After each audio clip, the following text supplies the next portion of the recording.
జై తెలంగాణ, జై తెలంగాణ, జై తెలంగాణ. అక్కడ చెట్టు కింద వాళ్ళు చేయలేమైన జై తెలంగాణ. కారు గుర్తుకే, కారు గుర్తుకే. గౌరవనీయులు పెద్దలు చేవెళ్ళ పార్లమెంట్ అభ్యర్థిగా కేసీఆర్ గారు ప్రతిపాదించి ఈరోజు మీ దగ్గరికి పంపితే మీ అందరి ఆశీర్వాదంతో, మీ అందరి ప్రేమతో మే 13 తర్వాత కాబోయే చేవెళ్ళ పార్లమెంట్ సభ్యులు గౌరవనీయులు అన్న కాసాని జ్ఞానేశ్వర్ గారికి, గౌరవనీయులైన పెద్దలు మాజీ మంత్రి, మరి ఈరోజు మీ అందరికీ చేవెళ్ళ చెల్లెమ్మగా సుపరిచితురాలైన మా అక్క, మా ఆడబిడ్డ గౌరవనీయులు పెద్దలు శ్రీమతి సబితా ఇంద్రారెడ్డి గారు, గౌరవ స్థానిక శాసనసభ్యులు సోదరులు అన్న ప్రకాష్ గౌడ్ గారు, గౌరవనీయులు శేర్లింగంపల్లి శాసనసభ్యులు అన్న పెద్దలు శ్రీ ఆరికపూడి గాంధీ గారు, గౌరవనీయులైన చేవెళ్ళ శాసనసభ్యులు అన్న శ్రీ కాళే యాదయ్య గారు, గౌరవనీయులు వికారాబాద్ మాజీ శాసనసభ్యులు డాక్టర్ మెతుకు ఆనంద్ గారు, పరిగి మాజీ శాసనసభ్యులు గౌరవనీయులు మహేశ్వర్ రెడ్డి గారు, తాండూర్ మాజీ శాసనసభ్యులు తమ్ముడు యువకుడు ఉత్సాహవంతుడైన రోహిత్ రెడ్డి గారు, పైలట్ రోహిత్ రెడ్డి గారు, గౌరవ శాసన మండలి సభ్యురాలు మనందరికీ సుపరిచితులైన అక్క శ్రీమతి సురభి వాణీదేవి గారు, మరొక ఎమ్మెల్సీ గారు పెద్దలు గౌరవనీయులైన శ్రీ దయానంద్ గుప్తా గారు, ఇంకా వేదిక పైన ఉన్న గౌరవనీయులైన పెద్దలందరికీ, వేదిక ముందు ఎండలు కూడా ఇంత పెద్ద ఎత్తున తరలి వచ్చి జ్ఞానేశ్వరన్నను ఆశీర్వదించడానికి విచ్చేసిన మా గులాబీ అన్నదమ్ములకు, అక్క చెల్లెలకు, ఆడబిడ్డలకు, అన్నదమ్ములందరికీ పేరు పేరున హృదయపూర్వకంగా నమస్కారం. మీ అందరికీ కూడా హృదయపూర్వకంగా ధన్యవాదాలు. ఎండాని సాకులు వెతకకుండా మరి ఈరోజు జ్ఞానేశ్వరన్న గెలవాలే, మళ్ళొక్కసారి ఈ రాష్ట్రంలో గులాబీ జెండా ఎగరాలే అనే ఉద్దేశంతో మీరందరూ తరలి వచ్చినారు. తప్పకుండా నాకైతే విశ్వాసం ఉంది, రానున్న రోజుల్లో మనకు తెలంగాణ రాష్ట్రంలో ఉండే 17 పార్లమెంట్ సీట్లకు గాను ఒక 10-12 పార్లమెంట్ సీట్లు కనుక మనం గెలుచుకున్నట్టయితే ఎంతో కాలం లేదు, మళ్ళీ తిరిగి మన పార్టీయే మళ్ళీ రాష్ట్రంలో కూడా గులాబీ జెండా ఎగిరేసేది ఖాయమనే మాట కూడా నేను మీకు విజ్ఞప్తి చేస్తా ఉన్నా. దేశ రాజకీయాలు మీరు ఒక్కసారి చూస్తే ఇవాళ బయటికి ఏం చెప్పినా మోడీ గారికి కానీ ఎన్డీఏకి కానీ 400 సీట్లు కాదు కదా, 200-220 సీట్లు కూడా దాటే పరిస్థితి లేదు. కాంగ్రెస్ పార్టీకి కూడా ఇవాళ చూస్తా ఉంటే 150-200 మధ్యలోనే ఆగిపోయే పరిస్థితి ఉన్నది.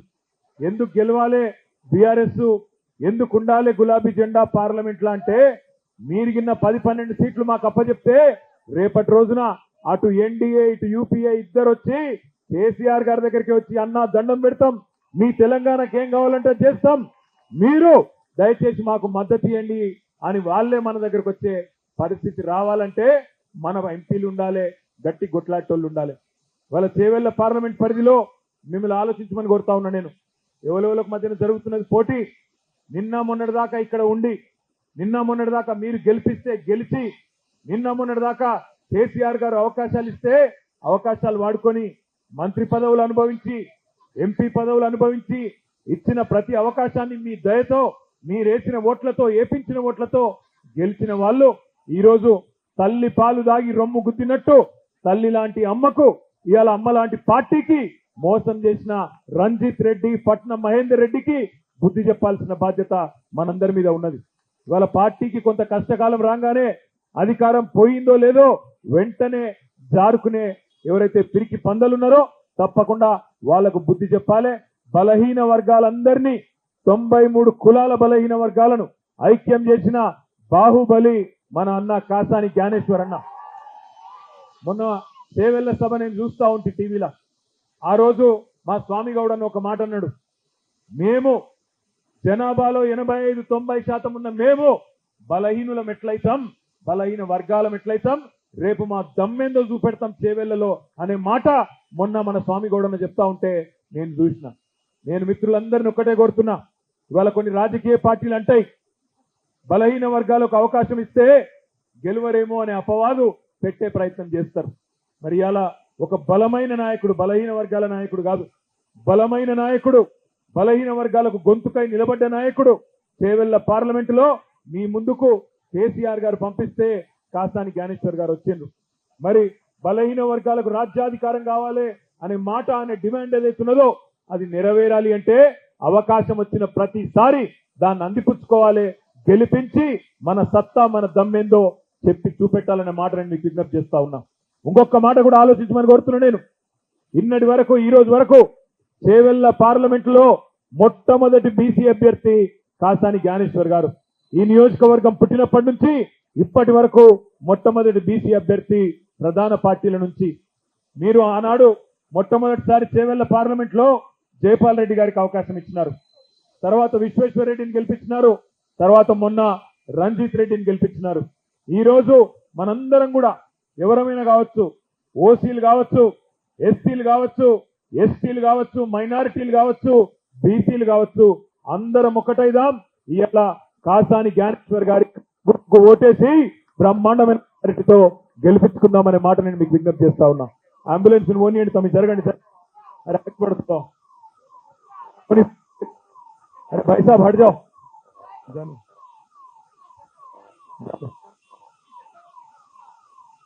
మీ అందరితోని ప్రార్థించేది ఒకటే. నాకు తెలుసు ఈ 20 రోజులు ఎండలు బాగున్నాయి, ఇబ్బంది ఉన్నది, కానీ మనం ప్రజల దగ్గర పోవాలి, అడగాలి. అరిచేతిలో వైకుంఠం చూపెట్టి అధికారంలోకి వచ్చిన కాంగ్రెస్ పార్టీ మాటలు ప్రజలకు గుర్తు చేయాలి, అడగాలి. రైతులని ఏమైంది, 2 లక్షల రుణమాఫీ అయిపోయిందా అని అడగాలి. డిసెంబర్ రుణమాఫీ మాట, పెళ్లి చేసుకుంటే ₹1,00,000 కాదు బంగారం చెప్పిన మాట గుర్తు చేయాలి. ముసలిళ్లకు 4,000 రూపాయలు ఇస్తా 100 రోజుల్లో అని చెప్పిన మాట గుర్తు చేయాలి. మహిళలందరికీ 2,500 రూపాయలు ఇస్తా 100 రోజుల్లో అని చెప్పిన మాట యాద్ చేయాలి. ఒకటి రెండు కాదు, ఎన్నో మాటలు అరిచేతిలో వైకుంఠం చూపెట్టి ప్రజలను మోసం చేసి ఇవాళ మళ్ళొక్కసారి తిరిగి మోసం చేయడానికి వస్తా ఉన్నది కాంగ్రెస్ పార్టీ. మీరందరూ బాహుబలి సినిమా చూసిరా? బాహుబలి పార్ట్ 1 చూసిరా? పార్ట్ 2 కూడా చూసిరా? మళ్ళా రేవంత్ రెడ్డి మోసం పార్ట్ 1 అయిపోయింది. మోసం పార్ట్ 1 ఏంటిది?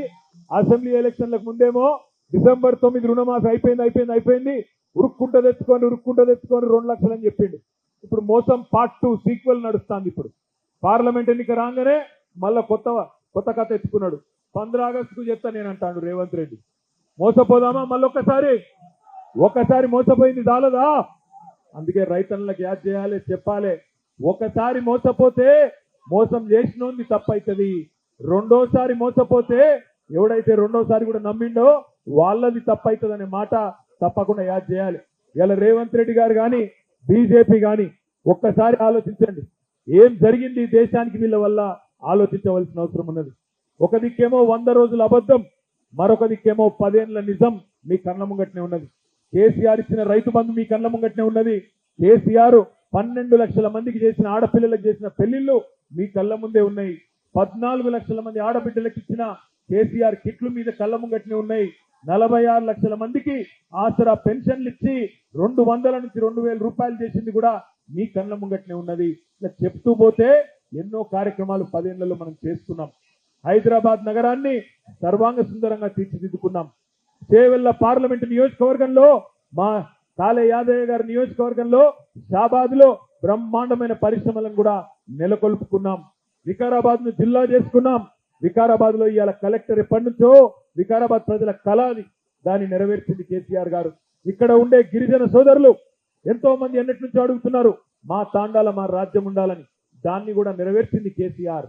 ఇట్లా నేను చెప్పమంటే ఇంకో గంట సేపు చెప్తా గానీ ఎండ బాగున్నది, మీరు కూడా బేజారవుతారు, ఎక్కువసేపు చెప్పా. ఇంకొక మాట కూడా మా యాదన్న యాద్ చేస్తున్నాడు.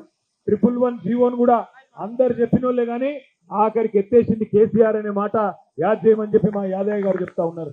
ఒక 111 జీవో, ఒక్క మంచినీళ్ళు ఇచ్చుడు, రైతులకు రైతు బంధు ఇచ్చుడు కాదు, చెప్తే ఇంకో గంట చెప్పొచ్చు. అదే ఈ రోజు బీజేపీ వాళ్ళు తిరుగుతున్నారు. ఏం చేసిండ్రు నాయన? 10 ఏళ్ళు మీరు ప్రభుత్వంలో ఉండి దేశానికి ఏం చేసిండ్రు, తెలంగాణకి ఏం చేసిండ్రు, మా చేవెళ్ళకి ఏం చేసిండ్రు చెప్పి ఓటు అడగవయ్యా అంటే చెప్పేందుకు ఏం లేదు. వాళ్ళు అనేది ఒకటి జై శ్రీరామ్, ఏమనంటే జై శ్రీరామ్ తప్ప ఇంకేం లేదు. ఏం చేసిండు మోడీ గారు, ఏం చేసిండు భారతీయ జనతా పార్టీ ప్రభుత్వం? మా చేవెళ్లకు మా తెలంగాణకు ఒక్క కళాశాల ఇచ్చినవా, ఒక్క పాఠశాల పెట్టినవా, ఒక్క గుడికి పైసలు ఇచ్చినవా, లేదా ఒక్క ప్రాజెక్టుకు జాతీయ హోదా ఇచ్చినవా అంటే చెప్పే ముఖం లేదు. కానీ జై శ్రీరామ్, శ్రీరాముతో మనకు పంచాయతీ లేదు. రాముడు బీజేపీ ఎమ్మెల్యే కాదు, ఎంపీ కాదు. శ్రీరాముడు అందరి వాడు, అందరికీ దేవుడే. శ్రీరాముడు రేపు బీజేపీ ఓడిపోయినాక కూడా రాముడు మంచిగానే ఉంటాడు. రామునికి ఏం కాదు, రామునికి ఏమి కాదు. బీజేపీ ఓడిపోయినా రామునికి ఏం ఫరక్ పడదు. నేను మిమ్మల్ని అందరినీ దండం పెట్టుకోలేదు ఒకటే, మతం పేరుతో రాజకీయం చేయడం, మతం అడ్డం పెట్టుకొని ఇవాళ ఓట్లు దండుకొని ఎంపీలుగా గెలవాలనే ప్రయత్నం చేస్తున్న భారతీయ జనతా పార్టీకి కూడా బుద్ధి చెప్పవలసిన బాధ్యత మన మీద ఉన్నది. ముఖ్యంగా మా ఆడబిడ్డలు ఎవరైతే తరలి వచ్చిండ్రో మిమ్మల్ని నేను కోరుతా ఉన్నా, ఆలోచించండి. మోడీ గారు ప్రధానమంత్రి అయినప్పుడు 2014లో సిలిండర్ ధర ఎంత? 400. ఈ రోజంతా సిలిండర్ ధర 1200. మోడీ గారు ఆనాడు 2014లో భారతదేశానికి ప్రధానమంత్రి అయినప్పుడు మన దగ్గర డీజిల్ పెట్రోల్ దొరకది, మన దగ్గర ముడి చమురు దొరకది. భారతదేశంలో ముడి చమురు మనం బయట దేశాలకు వెళ్ళి తెచ్చుకుంటాం. క్రూడ్ ఆయిల్ ధర మోడీ గారు 2014లో ప్రధానమంత్రి అయినప్పుడు ఒక్క బ్యారెల్ కు $100 ఉండే 10 ఏళ్ల కిందట. ఇవాళ ఒక్క బ్యారెల్ ధర $16 తగ్గింది, $84 అయ్యింది. 10 ఏళ్లలో క్రూడ్ ఆయిల్ ధర తగ్గింది. మరి క్రూడ్ ఆయిల్ ధర తగ్గితే ఆ క్రూడ్ ఆయిల్ నుంచి ఉత్పత్తి అయ్యే డీజిల్ పెట్రోల్ ధరలు తగ్గాలనా పెరగాలనా? తగ్గాలి. మరి తగ్గినాయా పెరిగినాయా? ఒక ఆయన అంటాడు మరి బండి సంజయ్ అని, మోడీ దేవుడు అన్నా దేవుడు అంటాడు. ఎవరికి దేవుడు? 70 రూపాయల పెట్రోలు 110 రూపాయలు చేసినందుకు మా తమ్ముళ్లకు దేవుడా? 60 రూపాయల డీజిల్ 95 రూపాయలు చేసి అందరు కొంపలు ముచ్చుకున్నందుకు రైతులకు దేవుడా? లేదా సరుకు రవాణా ఛార్జీలు పెంచి పప్పు పిరం చేసి, ఉప్పు పిరం చేసి, నూనె పిరం చేసి, చింతపండు పిరం చేసి బతుకులాగం చేసినందుకు మా ఆడబిడ్డలకు దేవుడా? ఎవలకు దేవుడు? అది చెప్పమంటే చెప్పాడు. కానీ జై శ్రీరామ్, జై శ్రీరామ్ అంటే నేను మీ అందరికి ఒకటే ప్రార్థిస్తా ఉన్నా, శ్రీరాముడిని మొక్కుదాం, శ్రీరాముడికి మొక్కుదాం. ఏం తప్పు లేదు, దేవుడు ఆయన. కానీ ఏమీ చేయని బీజేపీని, తెలంగాణకు నయా పైసా పని చేయని బీజేపీని మాత్రం ఓట్లతోనే తొక్కుదాం, ఓట్లతోనే బుద్ధి చెప్పుదాం అనే మాట నేను మీకు విజ్ఞప్తి చేస్తా ఉన్నా. ఇంకొక మాట కూడా నేను మిమ్మల్ని ఆలోచించమని కోరుతున్నా. చేవెళ్ల ప్రాంతానికి, చేవెళ్ల పార్లమెంటుకు కృష్ణా నీళ్లు రావాలి. కృష్ణా నీళ్లలో మన వాటా తేల్చమని చెప్పి ముఖ్యమంత్రిగా కేసీఆర్ గారు 10 ఏళ్ల నుంచి అడుగుతా ఉండే కేంద్ర ప్రభుత్వాన్ని. వాటా తేల్చలేదు, నీటి చుక్క కూడా పంచలేదు. అదే విధంగా జాతీయ ప్రాజెక్టు హోదా ఇవ్వండి, మా పాలమూరు రంగారెడ్డి ఎత్తిపోతల పథకానికి దాంతో వేగంగా పూర్తి చేసుకుంటామంటే నీళ్లు వంచలేదు, వాటా ఇయ్యలేదు. కనీసం జాతీయ ప్రాజెక్టు హోదా కూడా ఇయ్యకుండా సతాయించినోడు ఇదే బీజేపీ ప్రభుత్వం 10 ఏళ్లకెళ్ళి. ఏం ముఖం పెట్టుకొని చేవెళ్లలో ఇలా ఓట్లు అడుగుతున్నారు విశ్వేశ్వర రెడ్డి అనే మాట నేను అడుగుతా ఉన్నాను. आखिरी में मैं यही बोलना चाहता हूं, हमारे जितने भी भाई बहन हैं, आप तमाम भाइयों से बहनों से एक ही गुजारिश करना चाहता हूं, अगर तेलंगाना में आज अगर बीजेपी को रोकने का किसी में दम है तो सिर्फ और सिर्फ केसीआर साहब में और बीआरएस पार्टी में है। अभी हाल ही में जो असेंबली इलेक्शन हुआ, आप सोचिए 1 मिनट के लिए, किसने हराया बंडी संजय को? किसने हराया बंडी संजय को? बीआरएस। किसने हराया धर्मपुरी अरविंद को? किसने हराया ईटेल राजेंद्र को? किसने हराया रघुनंदन राव को? किसने हराया स्वयं बापूराव को? और किसने डराया किशन रेड्डी को कि वो कंटेस्ट भी नहीं करे? बीआरएस। अगर किसी में दम है बीजेपी को रोकने का तो सिर्फ और सिर्फ बीआरएस में है। చేవెళ్ల కాంగ్రెస్ పని ఎప్పుడో అయిపోయింది. ఎప్పుడైతే రంజిత్ రెడ్డి అన్నది వచ్చిందో తనుకునుడు గుద్దుకునుడు మోపైంది. 3వ స్థానానికి పరిమితం అవుతుంది కాంగ్రెస్ పార్టీ. యాది పెట్టుకోండి ఇది. ఎందుకంటే తెలంగాణ ప్రజలు మంచోళ్ళు, ద్రోహులకు బుద్ధి చెప్తారు. అమ్మను మోసం చేసిన, అమ్మ లాంటి పార్టీని మోసం చేసిన రంజిత్ రెడ్డికి తప్పకుండా బుద్ధి చెప్పాల్సిన బాధ్యత మనందరి మీద ఉంది. బలహీన వర్గాలందరికీ బలమైన గొంతుగా 25 ఏళ్లుగా మీ అందరికీ సుపరిచితుడైన కాసాని జ్ఞానేశ్వరరావుని గెలిపించుకుందాం. మీరొక్క 8-10 సీట్లు మాకు అప్పచెప్తే ఢిల్లీని మళ్ళొక్కసారి కేసీఆర్ గారు ఆటాడిచ్చే రోజు మళ్ళా తొందరలోనే వస్తుందనే మాట మీ అందరికీ విజ్ఞప్తి చేస్తూ, దయచేసి మిమ్మల్ని నేను కోరేది 13 తారీఖు వరకు కష్టపడదాం. ఎండ ఉంది నాకు ఎరికే, కష్టపడదాం, తెలిసిన వాళ్ళకి చెబుదాం. బలహీన వర్గాల ముద్దు బిడ్డ జ్ఞానేశ్వరన్నకు సంబంధించిన కారు గుర్తు మీద ఓటేసి బంపర్ మెజారిటీతో గెలిపించుకుందాం. చేవెళ్లలో మళ్ళీ రాబోయే రోజుల్లో కలుసుకుందాం అని చెప్పి తెలియజేస్తూ, నాకు ఇంకా 2-3 మీటింగ్లు ఉన్నాయి, మీకు కూడా ఎండ కొడతానని తెలుసు. అందుకే మళ్ళా కలుసుకుందాం. జై తెలంగాణ. కారు గుర్తుకే, కారు గుర్తుకే. Thank you.